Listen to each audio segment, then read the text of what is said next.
My name's Simon Woolley, Lord Woolley of Woodford, and I'm here talking to the Birmingham Race Impact Summit, which I'm very excited about. It's going to be a great conversation, great debates, great empowerment. I really like what BRIG are doing, empowering communities to hold institutions to account and ensure that communities have a strong voice.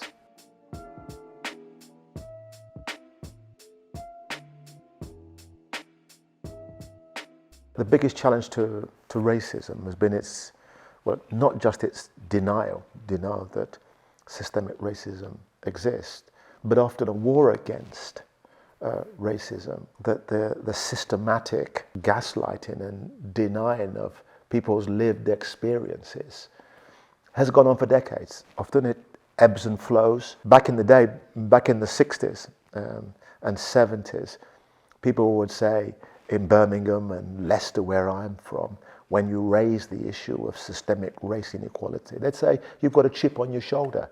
Get that chip off your shoulder, which was a denial of your experience, as though you were kind of making it up and you had this crutch, if you like, of being a victim, rather than acknowledging and tackling the systemic racism. I do remember, not personally, but reading in my history books, the extreme racism in Birmingham. The one that sticks out for me in the newspapers was that conservative cry, if you want an N-word for a neighbour, then vote Labour. Could you imagine the poisonous vitriol that was common knowledge, common vernacular? If you want an N-word for a neighbour, vote Labour. Following from that was the skinheads, and I also remember as a young kid in Leicester, I have a vivid memory of skinheads bashing up a Sikh man. I know he was Sikh because he had a turban. I must have been about 10, and as a young kid, seeing a grown man being beaten to the floor, laying slumped with blood pouring from his turban, that image I will never forget. So that happened in the 60s and 70s, and we make progress, we think we're going forward, then get yanked back. The death of Stephen Lawrence and the campaign to tackle systemic racism in the police and throughout the institutions was a seminal moment. The thing about the seminal moment for Stephen, for many of us activists, we saw it as a gross injustice that it had to be a white judge to tell the world that we had institutional racism. I mean, we knew it, we lived it, we articulated it, but we were never believed. And it wasn't until a white man said there was institutional racism that people started to believe us. But even then, when we made that progress, the legislation was changed. I think the high watermark of British race relations. But was it really implemented? Were groups empowered to hold people, institutions to account? I don't think so. Fast forward to 2 years ago, to the Black Lives Matter, the longest and largest race equality protest ever, as a matter of fact, in the UK, convulsed a British society to reflect on its past, to see the endemic institutional racism that exists.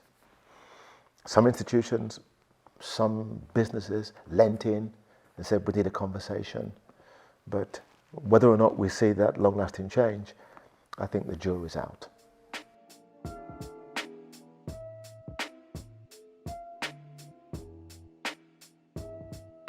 There's a long-standing discussion about endemic and systemic racism in the UK, and I think that even begin to tackle how it's caused, how it's translated. The starting point has to be honesty, believe in people's lived experience, laying bare those uncomfortable truths. the fundamental reality of modern Western world is predicated on perpetrating systemic racism. You know, how did the West get rich? Well, it went to Africa and Asia, stole people, sold people, took their lands, took their resources, and then translated that wealth into a system, an ideological, philosophical, religious system to justify the dreadful deeds that these people over here, black and brown people, are less than, less worthy than, less human than these people. Now, these are big things to talk about, and deep and uncomfortable. But unless you lay bare how our structures were built, you cannot fully understand why you get countries like the Congo and other African countries that are so resource rich. I mean, it is breathtaking, and yet so financially poor. You can only begin to understand that no matter what we do, we still can't get to the places that we ought to, and until you lay bare what structures were built, why they were built. And I think the last 2 years, people have wanted these honest conversations. People say, well, it's about the statues. Actually, it's not about the statues. It's about the buildings in which the statues were a part of, the structures. And for me, when we go down that path, when we have those adult conversations, that we understand our history. History is history. You know, these things happened. Why they happened, they occurred. What do we learn? How do we begin to unpick it? How do we make it better for the countries and that were exploited, but also for people here, black and white? Understanding that, I would argue two things. You would unleash human talent on a scale that we've rarely imagined when people have opportunity to be creative and dynamic and have a place in the world. Secondly, when you do that, I think that you create a climate in which human beings can get on with each other much better, because there isn't this conflict for resources. There isn't this conflict that says we're better than you. You know, it sounds like a cliche, but we're part of a global family. Understanding racism, understanding systemic racism, is critical, a critical endeavor to understanding global inequality, systemic race inequality in this country and beyond.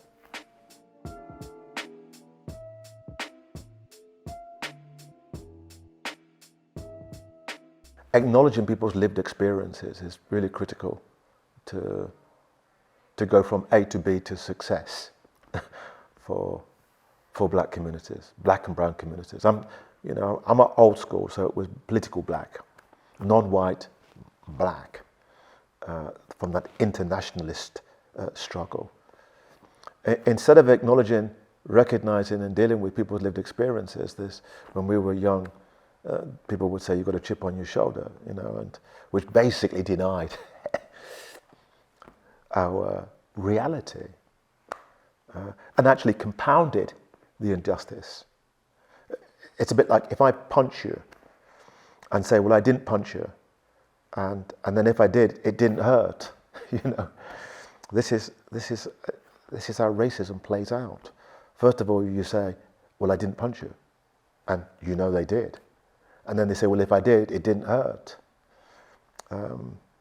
The chip on the shoulder, denying lived experience in gaslighting, as they call it today, is something that people in Birmingham, Leicester, Bradford, Bristol, all these places have had to contend with. That's why we started Operation Black Vote back in 1996, because we felt that we couldn't depend upon the enlightenment of white Britain, that we had to force the issue democratically at the ballot box by saying we're not asking permission to be listened to. We're democratically demanding it, and using the democratic franchise like Martin Luther King did. Of course, he had a plan, he had a dream, but more than his dream, he had a plan. And step one of that plan was voter registration. And today you'll hear me in the House of Lords still campaigning for greater voter registration. Young people, black people, poor white people. So we're in a position to make demands, hold those powerful institutions to account. The sad part is that too many in our communities do not realize the power that we have. We might not have great wealth, but we do have the right to vote. And elections are won and lost in the margins, small numbers. So that I acutely understood with Operation Black Vote that elections are a numbers game. And we've got the numbers. But if we don't exercise those numbers to make the demands, not much changes.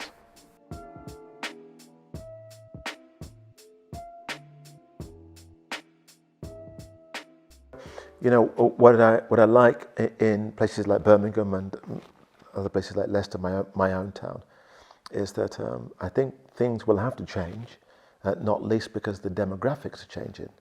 And as I spoke before about elections being a numbers game, that in Birmingham, the political elite will have to recognize that black and brown people will play a significant role in local and national and mayoral elections in that town. I mean, all you have to do is to look at the schools.